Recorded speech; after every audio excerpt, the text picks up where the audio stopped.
Welcome, friends, and thank you for joining me this evening for another Global Capitalism presentation. We do these presentations every other month throughout the year as a public service by our organization, Democracy at Work.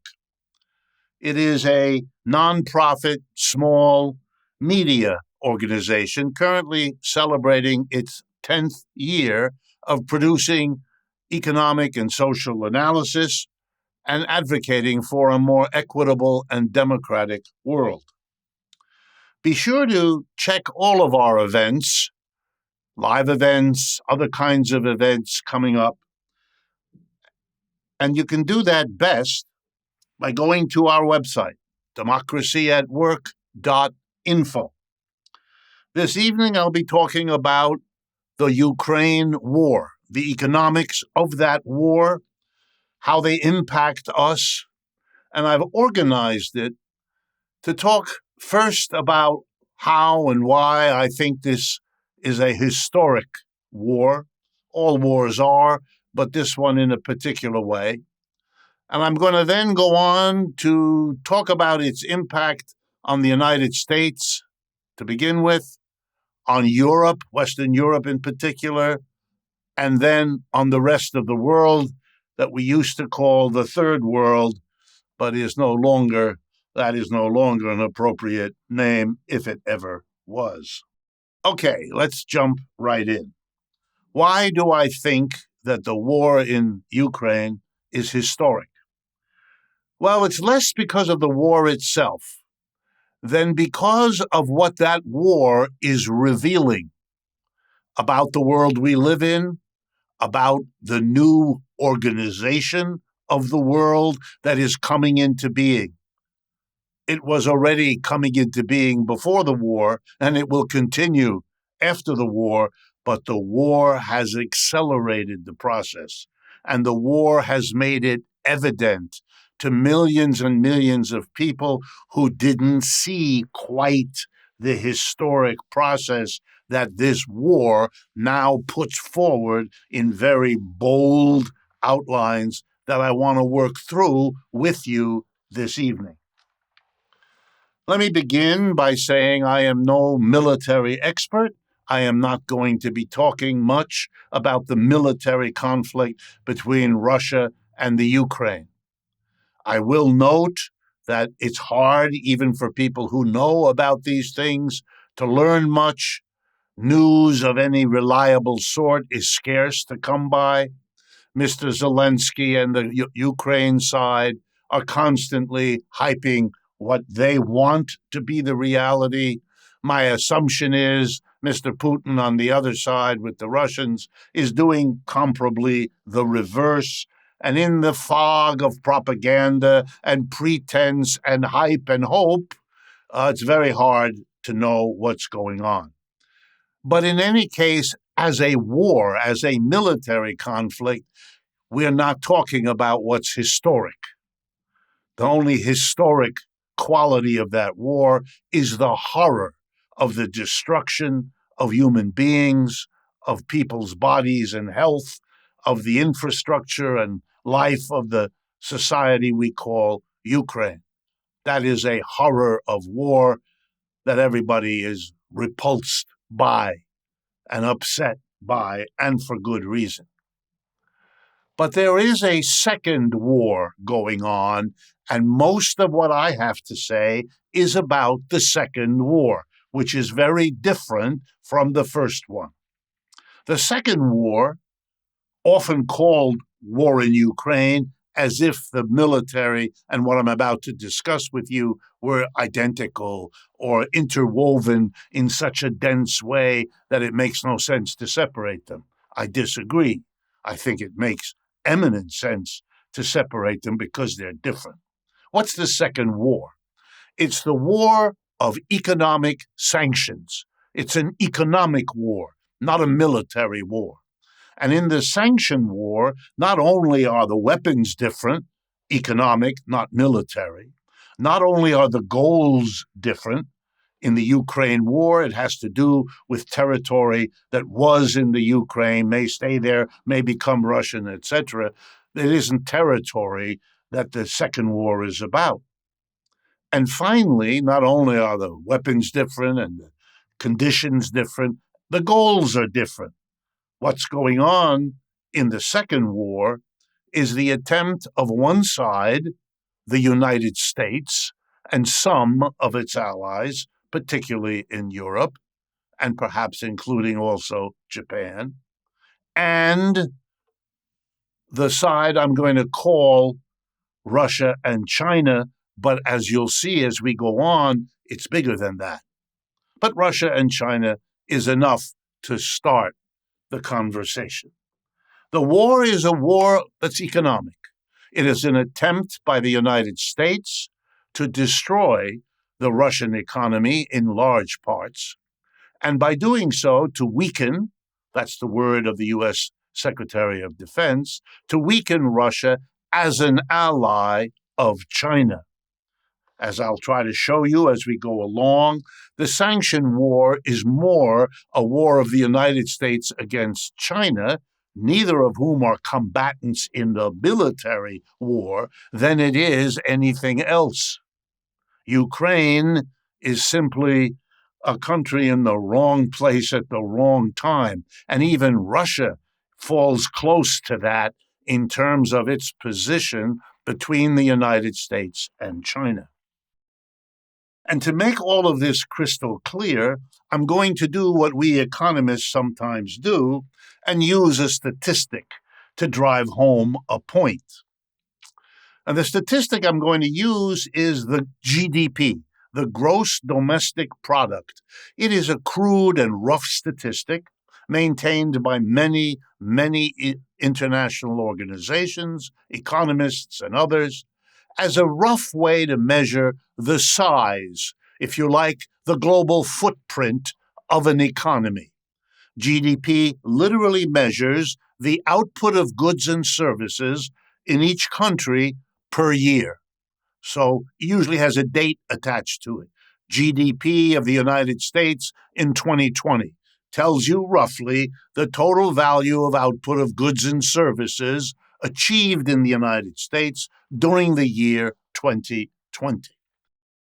And I want to use GDP for China, US, Russia, and the Ukraine to give you an idea of who are the major players and who are the minor players in this two-war scenario of Ukraine, and why even the name Ukraine War is a bit of a misnomer. Let's start with the Ukraine. The Ukraine is a tiny GDP.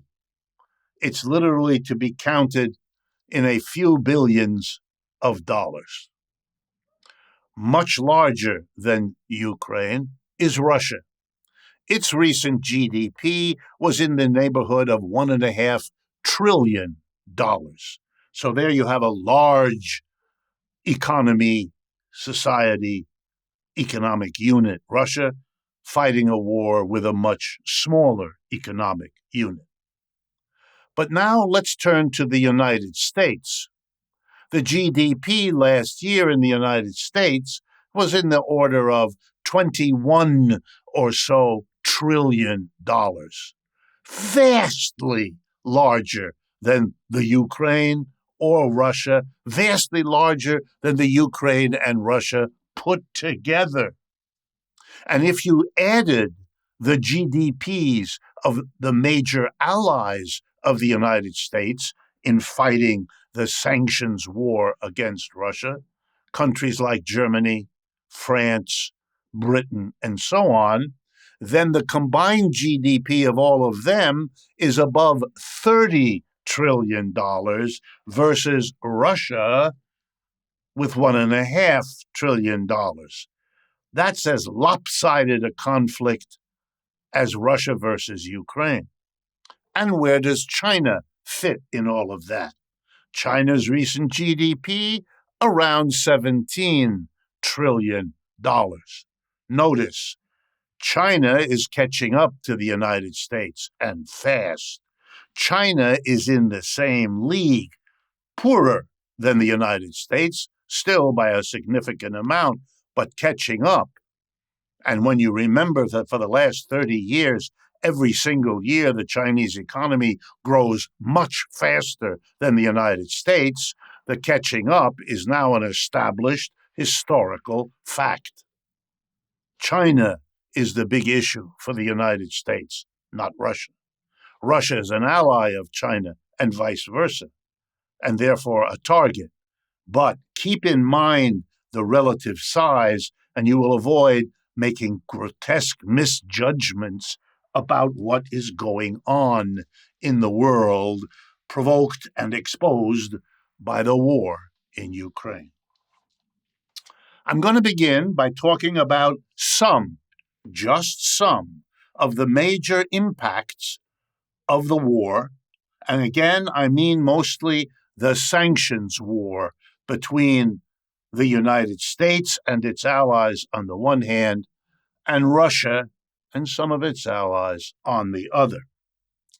If I had more time, I would go through the specifics of that sanction war. But let me simply summarize so we can get on to the impacts.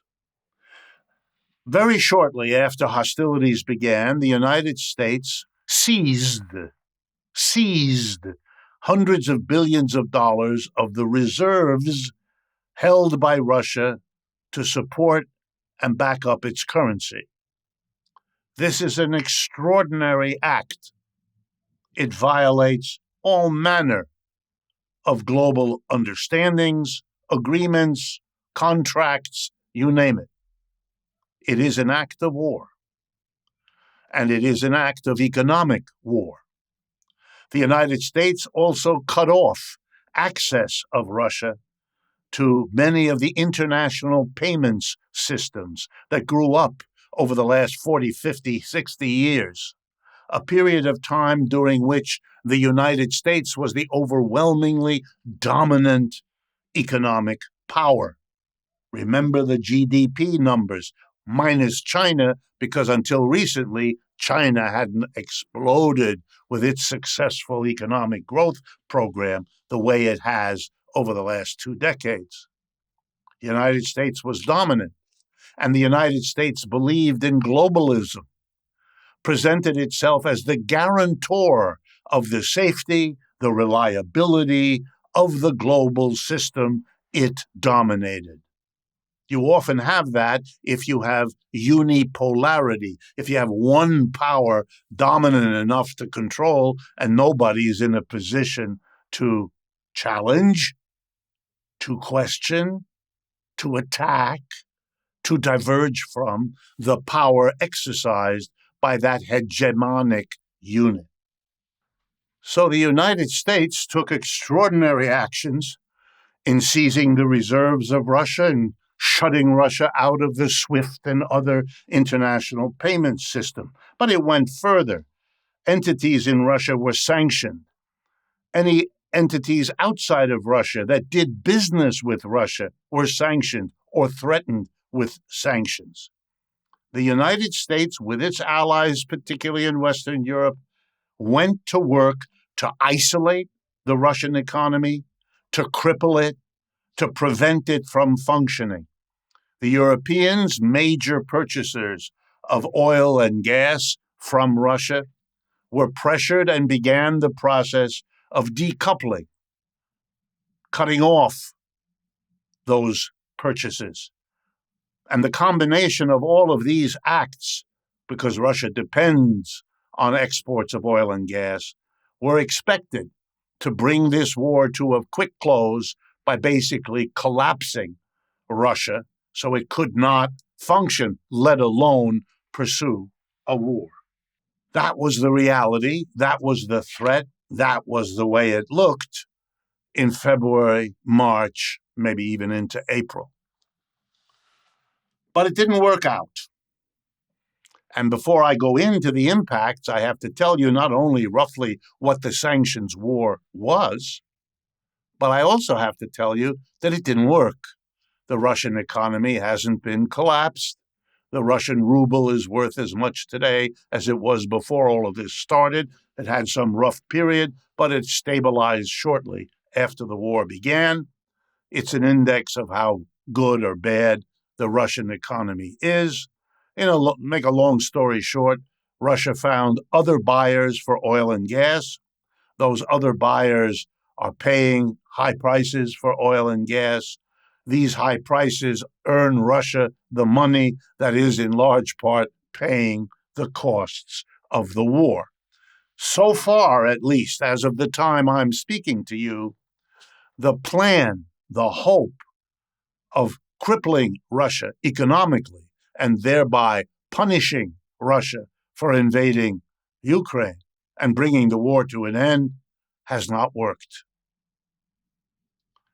Now to the impacts of the effort, because that's what we have.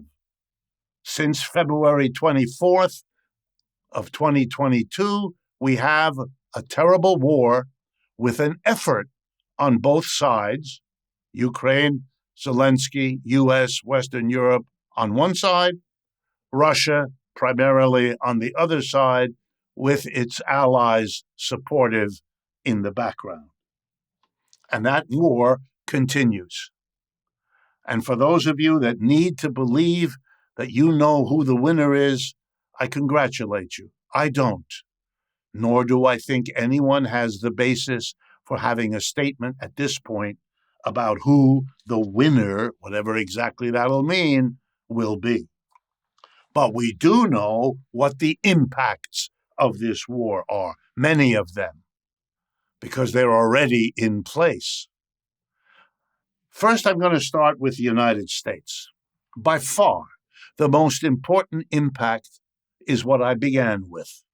The United States is exposed by this war, by everything I've said to this point, and especially the failure to date of the war of sanctions, the economic war against Russia. The United States is exposed as unable to function as the hegemonic dominator of the world economy. Russia dared, by invading Ukraine, to move against the consensus that you can't do such a thing. And the United States is exposed as having been unable, at least to this point, to do much about it. And that is the historic shift. And I'm going to be saying more about it. But it's not the only impact. For the United States to spend over $100 billion on equipment and other kinds of support for the Ukraine war effort and to keep its economy from total collapse, for the United States to have done all of that is inflationary. It's government spending, whether it's on a bomb or a plane or any of the other associated costs. It is a testimony to the level of domination of the news that such a sudden explosion of government spending isn't exposed as the inflationary act it is. Consider this remarkable fact. The Federal Reserve of the United States over the last 12 months has dramatically raised interest rates to fight an inflation. The logic of that is that if you raise the interest rates, businesses and individuals will borrow less money because it's become expensive to do so. And if they borrow less, they'll have less to spend. And the inflation will be moderated because there's less spending, so people who charge prices won't be so quick to raise them because people are not borrowing and therefore not spending. You are directly contradicting the whole logic and point of the Federal Reserve if the fiscal side of the budget, government spending, is booming up with its defense, quote, spending on the Ukraine. Now, you may not talk about that in your public statements. Your politicians may babble, as they usually do, as if there is no contradiction because they have no idea how to handle it or to justify it. But we don't have to do that. You and I don't have to do that. We can see it for what it is. Historians will look back and they will say that if this inflation continues, as many commentators believe it will, one of the reasons will be the spending on this scale over such a short time of over $100 billion for the war in the Ukraine. Wow. That's an impact the war is having. And it's an impact whether we own up to it and face it and deal with it or pretend it isn't there, however politically convenient such a pretense is. We are historically shifting from the attitude this country had in its universities, in its public statements, in the minds of most of its people, much of the last half century, a period often called neoliberalism or globalism or globalization. The idea was that the United States would do best if there were no barriers to trade and capital moving around the world. We should bring everybody into the global free market.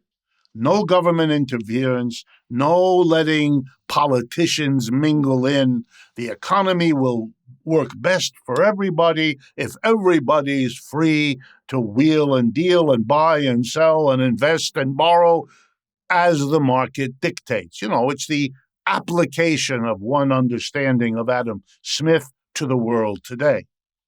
And so the United States was the champion of open markets, free trade, no government interference.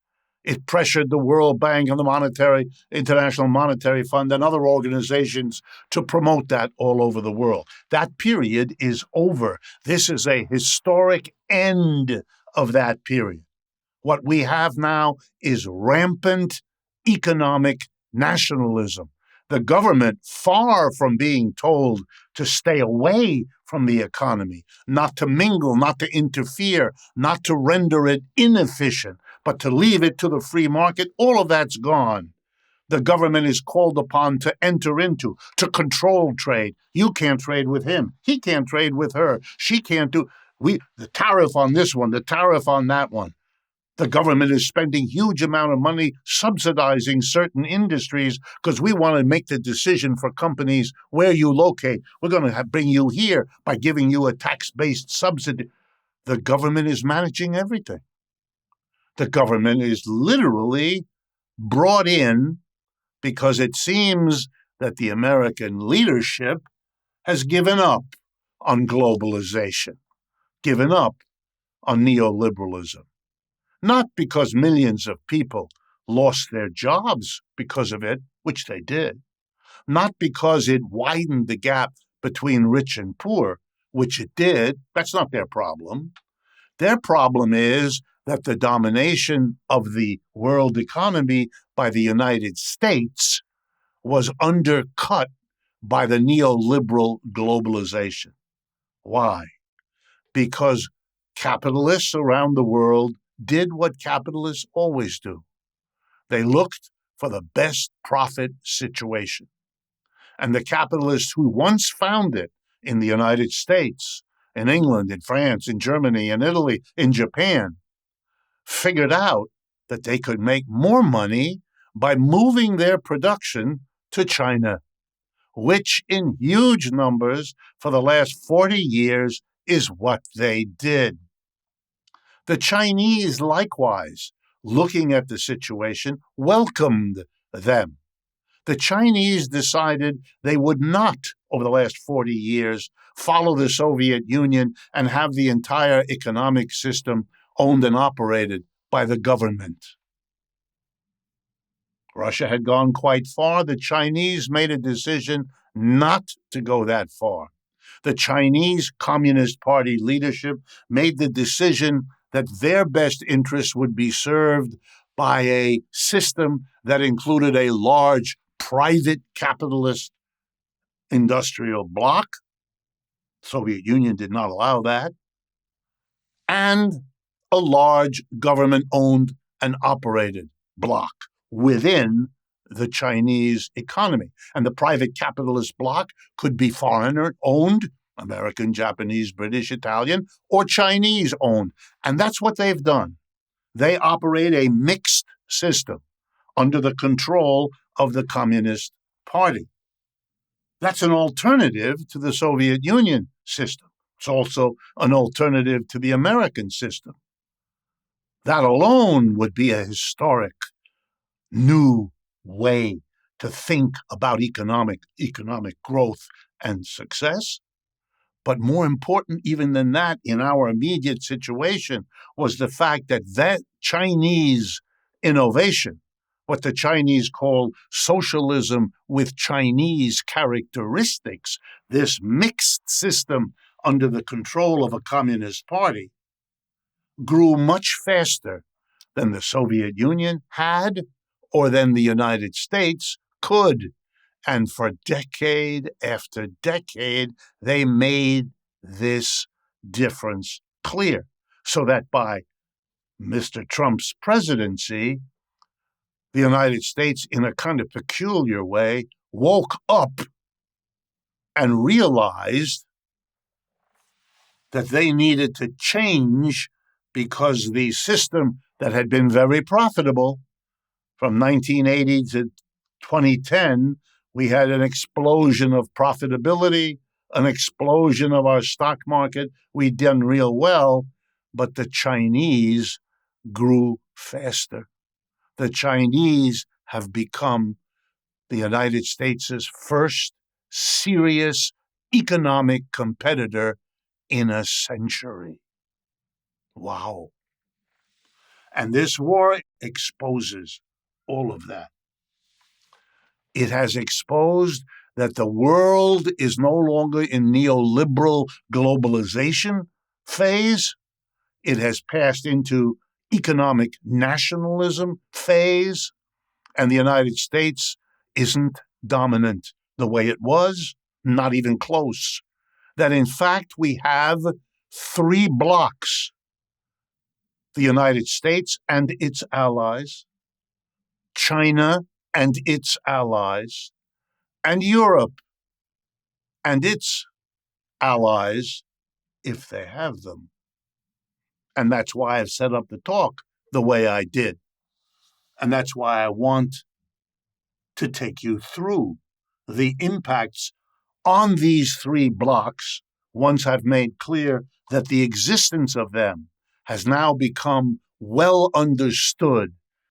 And so we have the United States reacting itself to what has been exposed, both before the Ukraine war and helping to bring the Ukraine war into being. And since it began, the United States has expressed openly and repeatedly its hostility to the Chinese-Russian bloc.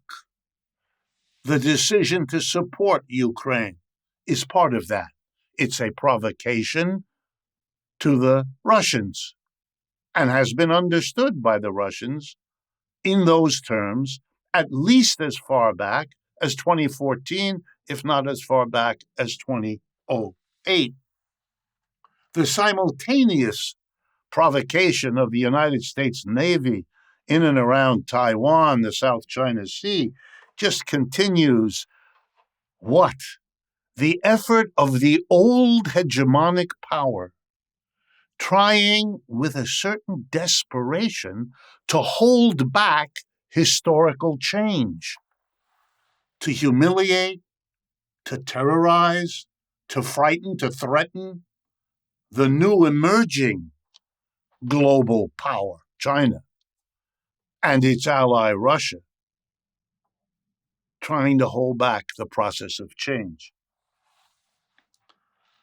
I have repeatedly made the parallel, and I'm going to do it again, that as these blocks solidify, United States, parts of Western Europe, Japan, on the one hand, and Russia, China, and other countries I'll mention later on the other, and Europe in between, and that's what I'm going to be arguing in a moment. I've made the historical parallel with the United States and the Empire of Great Britain. The United States was once a small, relatively unimportant colonial possession of the British Empire. Under the rules of the empire and the control of the empire, economic development happened in its colony. And eventually, the economic interests in the colony clashed with the control exercised by King George III from England. And we had two wars to express the desperate determination of the British not to allow independence, not to allow independent economic growth in its colony. First in 1775, 6, 7, and so on, and then again in 1812. Two wars to stop what history made impossible to stop. Even the British figured it out. And for the rest of the 19th century, as we all know, they basically gave up. And between the end of the 19th and into the 20th, they even had to live with, as they still do, the role reversal, in which the dominant empire became the subordinate colony, and the ex-colony became the dominant empire, which is the relationship between the UK and the US for a long time now, and right to this minute. Are we going to repeat this time with the United States and China? Will we have wars before it's figured out that the capitalists themselves were the ones who moved to China, who wanted to cash in on the economic development the Chinese Communist Party had already achieved, and by doing so facilitated its continuance? That's the reality. Those wars are the question that I'm going to leave you with at the end of today. Let me take a very momentary break here and thank you all for being an active and engaged audience. And we ask you to join in our effort, sharing our work as best you can, to be a partner with us. We ask you, of course, also, besides sharing our work and extending our reach, to provide whatever support, financial and otherwise, you can. It's very easy to do. This best way, go to our website, democracyatwork.info is the way to do that. And you know that whatever you do with our work expands our reach and enables these kinds of presentations to enter into the national conversation. Please also know that it is without a charge to subscribe to our YouTube channel. There you'll find new releases, clips from all sorts of activities that we're engaged in. Subscribing not only helps keep you in our circle, but again, it helps promote the visibility of this channel. Now back to the impact on the U.S. The impact also happens at a time when the United States has internal problems just as important as its foreign entanglements. Internal problems directly related to, but different from, those foreign entanglements. Because it turns out there's good reason for the United States and its employer class to be worried about losing its dominant hegemonic position in the world economy, becoming merely a bloc among other blocs, from a unipolar to a multipolar global system, to use the language of the specialists who write about this.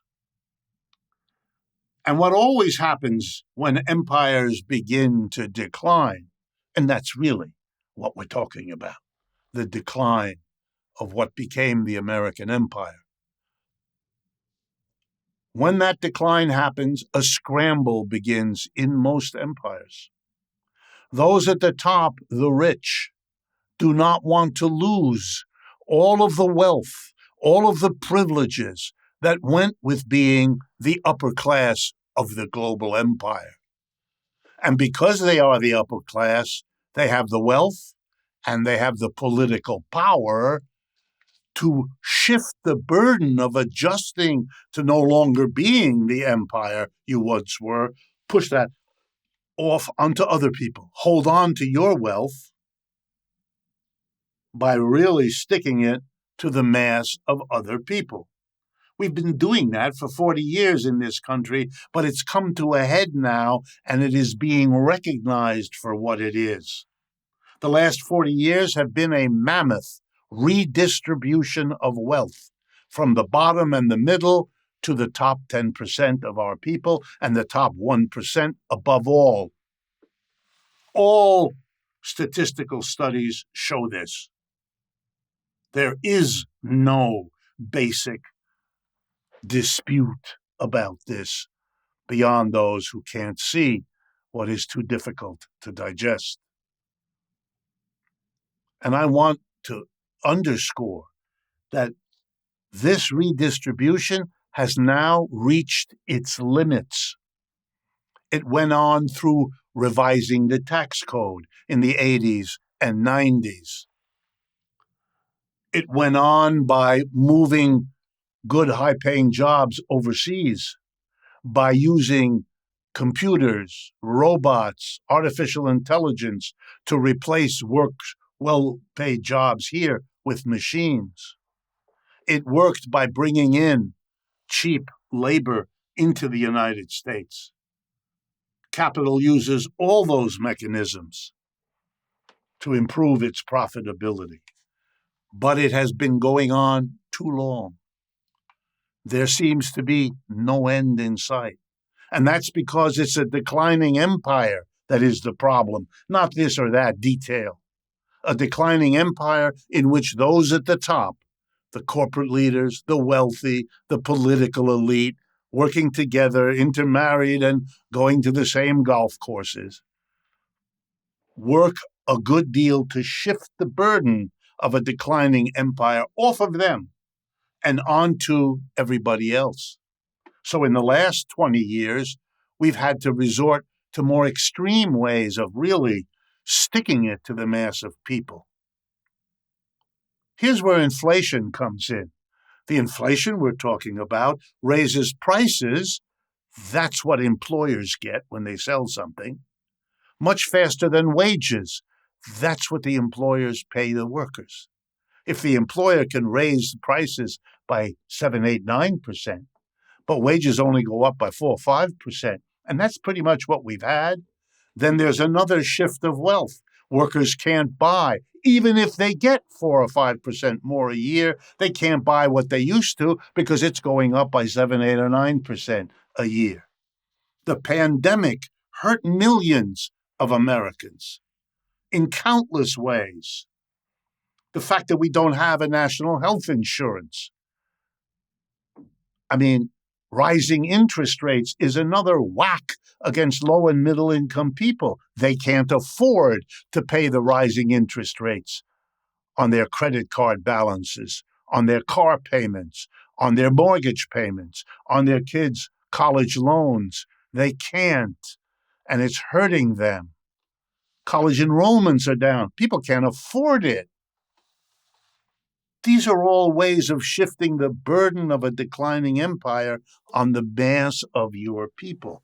And I wouldn't even be talking about this so much were it not for the fact that this is happening at a time when the American labor movement is waking up from decades of feeling there's nothing they could do about this, focusing elsewhere, doing extra hours of work, taking a second job, working an extra shift, all the ways people cope, making the elderly go back to work, making women who worked in the home take a second job outside the home. All of these things since the 1970s have had their effect.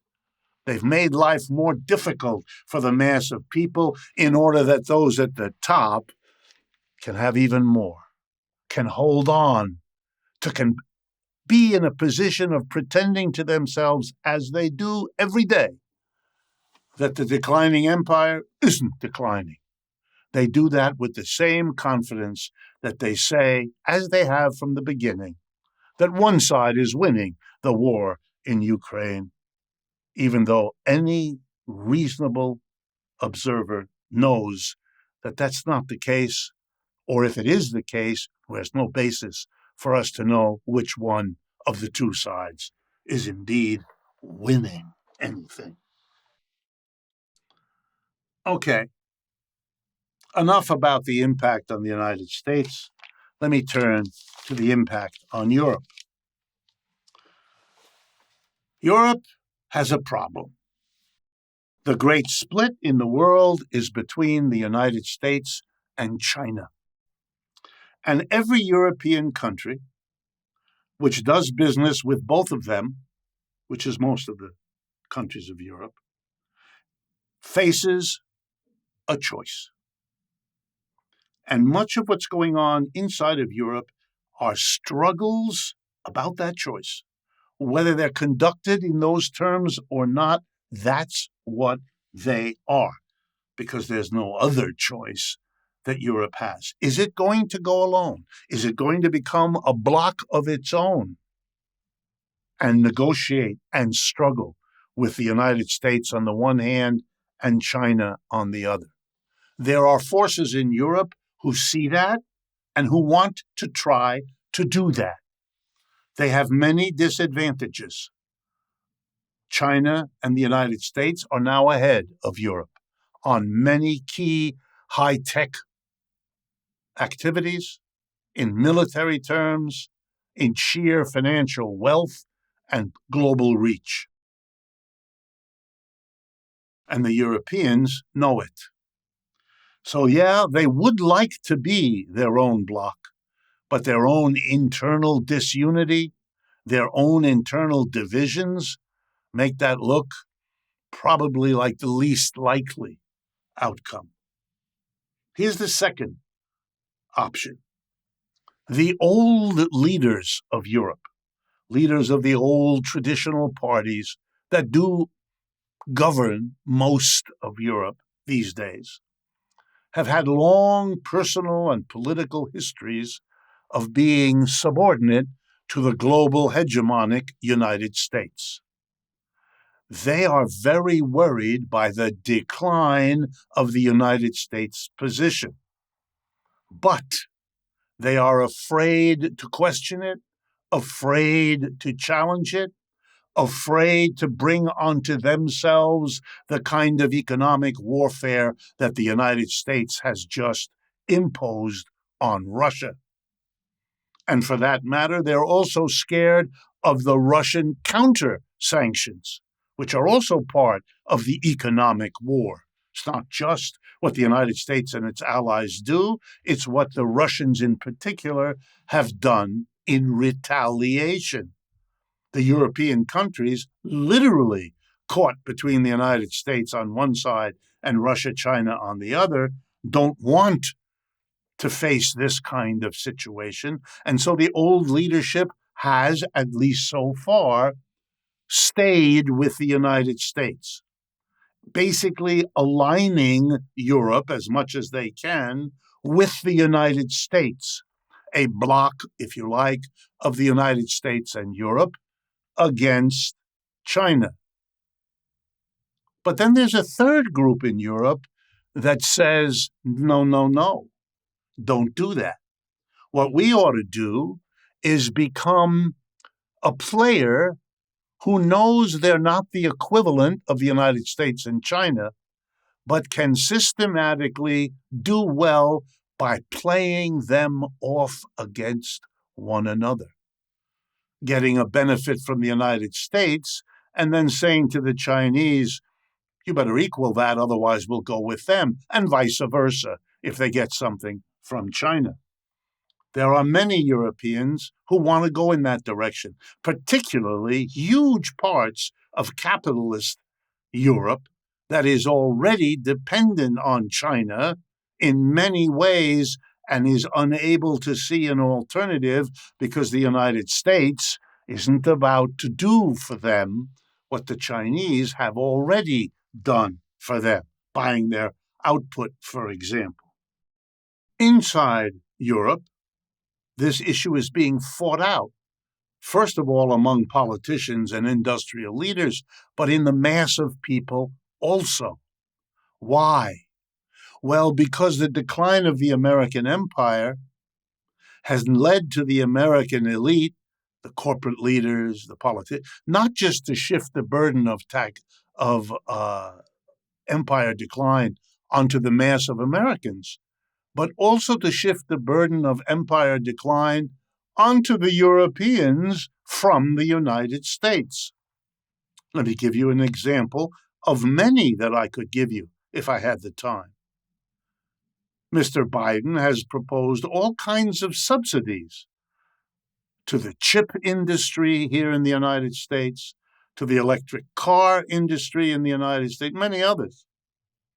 He wants, because it's a problem here in this country as the empire goes down and so many people don't have good paying jobs. You want to bring good paying manufacturing jobs back to the United States. Every politician promises it. And the fact that none of them can deliver it doesn't mean the promises aren't going to keep coming. So Mr. Biden going to do it again, like Trump did, like Bush did, like Obama did.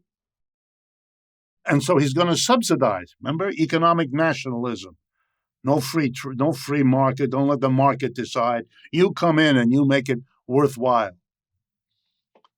But the Europeans had to tell Mr. Biden, and they're telling him in no uncertain terms, don't you dare do this. You're deindustrializing us. That's what the newspapers in Europe say.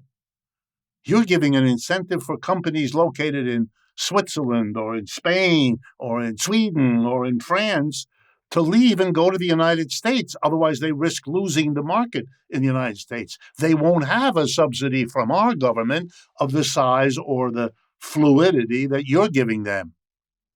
You're hurting us, and you want us to be in a block with you? What kind of a deal is that? And the very act of provoking it worsens the tensions.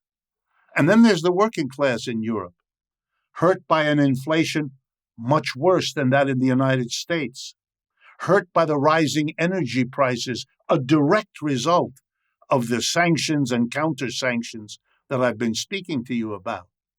A working class that doesn't see the war in Ukraine as having anything to offer them at all.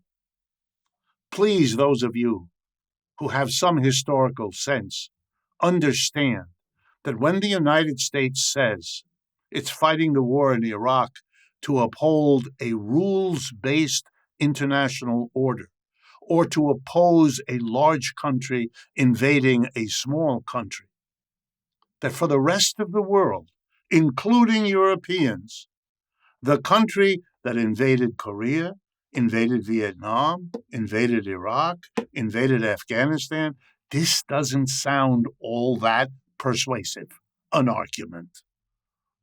It's not that you have to agree with anything. Just see that there's a kind of, on the surface, impossibility of going with this. And now the impact on China, Russia, and the so-called third world. Well, the most dramatic emergence of the new blocs in the world is the Chinese bloc. China's allies now include not just Russia, and China has backed Russia throughout this war in Ukraine, particularly the economic warfare question. China has bought more oil. China is providing supports of all kinds. But the Chinese have their own objectives, and those include building a new global system with multiple blocks, one of which is grouped around China. And it now has the active partnership of India, Iran, Turkey, Saudi Arabia, I could go on, but it's enough. The control of the global oil business, the control of the two largest countries by population in the world, China and India, ought to give everybody pause. India has bought the oil and the gas that Russia can't sell in Western Europe. Other countries are doing the same. Sanctions threatened against other countries for doing business with Russia and China have had very poor results. They just don't care. China offers the world an alternative. You can disagree with the United States. You can fashion your own economic strategic plan. You can clash with the United States because there's somewhere else to go. China, India, Turkey, Iran, Saudi Arabia, and the growing allies, the BRICS group, and the new members of that coming down the pike. It's a new world. This war has exposed economic nationalism as the new ideological reality governing the world economic system. It's exposed the decline of the United States.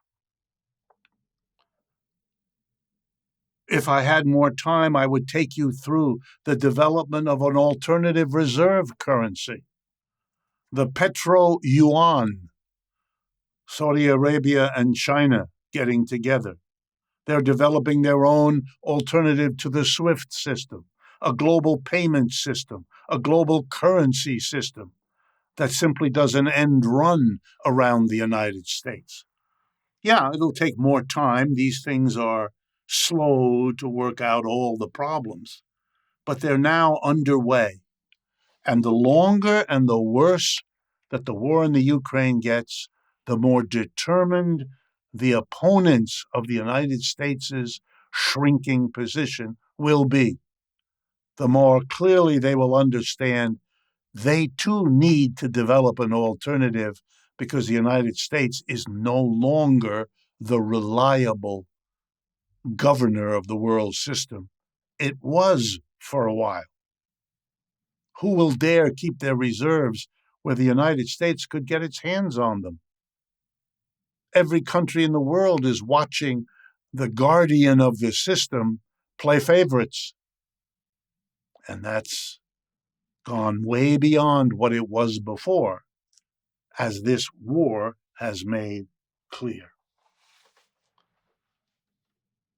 Please understand that most of what I have said will continue because it was underway before the war, and it will likely continue because the forces making this happen are stronger and deeper than whatever happens on the battlefields in Ukraine. It's an important war, but mostly because of what it exposes and reveals and how it accelerates what was already going on. Thank you for your time and attention. I hope this presentation added understanding and insight to the horrors of war that we are presented with almost daily. I hope you find this kind of presentation interesting, and let me again ask you to partner with us by sharing it, letting other people know about it. It's a way to extend the reach of this conversation and to enable people to struggle more effectively about how to handle the decline of the U.S. empire and of U.S. capitalism so that we don't wander our way into wars, especially now that the nuclear is part of our reality. Learn from history, learn from understanding the broader social forces so you don't get lost in the details. And for you who are already supporters of democracy at work, it's your help that makes this lecture series possible. Even if you're not yet a supporter and would like to become one, let me close by urging you to consider doing so. And as always, our website, www.democracyatwork.info, is the quickest and easiest way to connect with us. Thank you, and I look forward to another presentation like this in about 2 months.